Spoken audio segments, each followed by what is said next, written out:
Have you ever stopped and thought for a minute about how that, let's say you had never had the Bible preached to you in your life. You had never sat under a preacher who preached the Bible to you. Or you never sat under a Sunday school teacher who taught the Bible to you. Or your parents or your grandparents. No one ever sat and taught the Bible to you. It was just something that was not in your life at all. And then one day you came across it in a used bookstore and you just decided to pick it up. And you decided to take it home with you and you decided to read it all the way from Genesis to Revelation. Do you think that if you did that, you would come to the same conclusion that all these churches have came to, that all these different sects of Christianity have come to? Would you think that you had to give your heart to the guy in that book?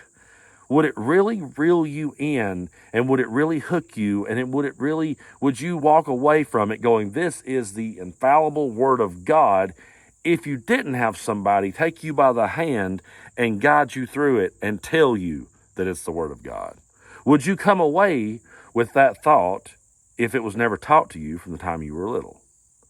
You know, one of my favorite books is The Grapes of Wrath. I think it's one of the greatest books in history. But no one reads John Steinbeck, and no one pulls from this John Steinbeck book and this John Steinbeck book and then hooks different paragraphs over here and different sentences over here and rolls them into one and makes a sermon and makes a new idea and makes a whole new branch of a religion out of it. But they do that with the Bible. But they do it with the Bible because we were taught that that's okay.